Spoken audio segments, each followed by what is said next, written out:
Okay, if you're a React developer, you know the full stack framework world is, well, it's a bit of a mess right now.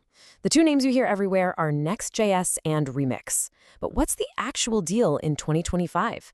Let's cut through the noise and get some real answers.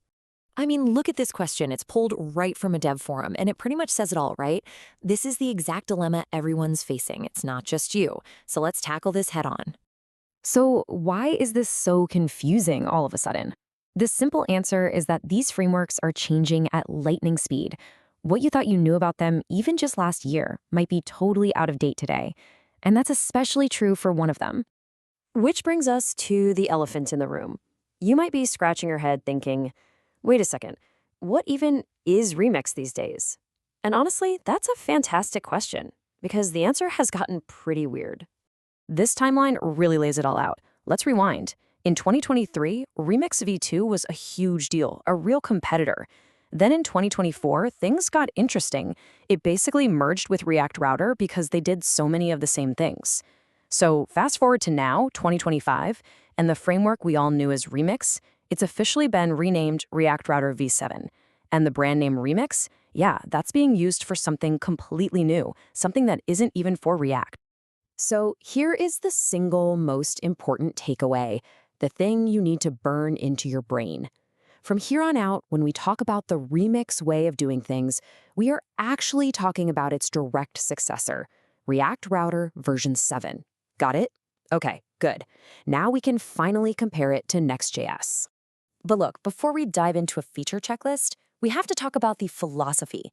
Because these aren't just two different sets of tools. They are two completely different belief systems for how to build things for the web. And this slide just nails the difference.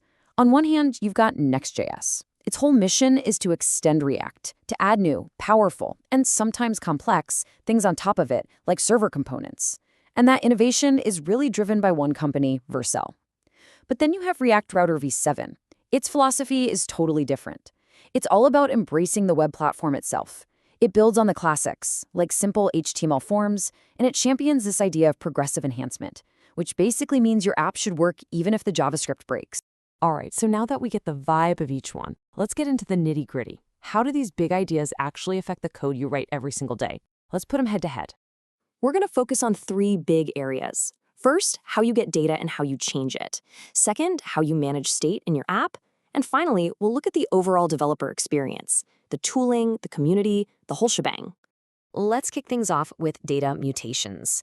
You don't have to take my word for it. This quote from a developer on Reddit really captures a common frustration with Next.js. Its server actions feel a bit like magic, like an RPC call. And that magic can sometimes make things way more complicated to build and, more importantly, to debug when they go wrong. React Router v7, it takes the complete opposite approach. It all comes back to the idea of progressive enhancement. Its data mutations are literally just standard HTML forms. That's it. It means the most important parts of your app, like submitting a form, will work no matter what, even on a spotty connection where the JavaScript might fail. The slick, modern experience is just layered on top like frosting. It's not the whole cake. And this way of thinking carries right on over to state management. The React Router philosophy basically says, hey, you know all that client-side state you're managing? Most of it is just a temporary copy of data that actually lives on your server.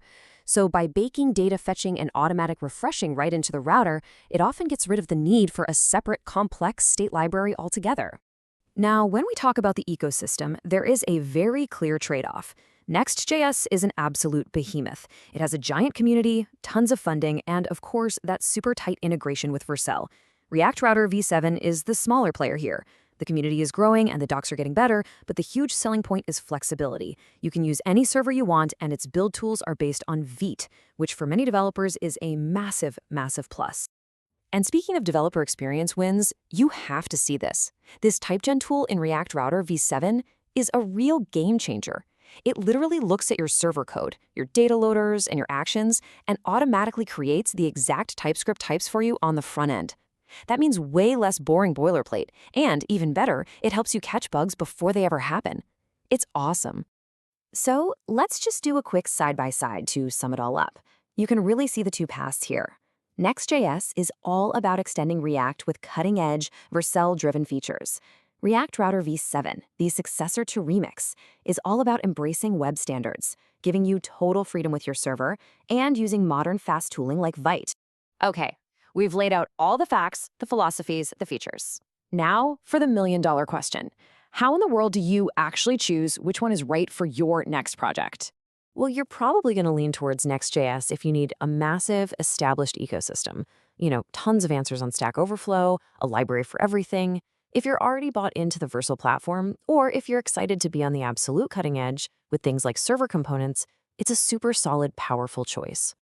But you're probably going to find yourself loving React Router v7 if you're the kind of person who values building on top of those solid, time-tested web standards. If you want the freedom to choose your own server, if you want a simpler way to think about your data, and if that idea of progressive enhancement really clicks with you, it's going to feel like a breath of fresh air. At the end of the day, though, let's not forget this amazing piece of advice from the community. It's so easy to get stuck thinking about tools for hours and hours, but the real goal is to write code that actually solves a problem for someone, not just to pick the perfect framework. And really, that leads us to the best advice anyone can give you. You can read a million articles, but nothing, and I mean nothing, beats actually trying them out. Go build a tiny blog or a simple to-do list with both of them. See which one just feels right. Which one makes you feel more productive and happy as a developer? Ultimately, it all boils down to this one question. It's the core of the whole debate. Are you going to build your next project on the constantly evolving, exciting frontier of the React ecosystem? Or will you build it on the stable, resilient, time-tested foundation of the web platform itself? The answer to that? That's your answer for 2025.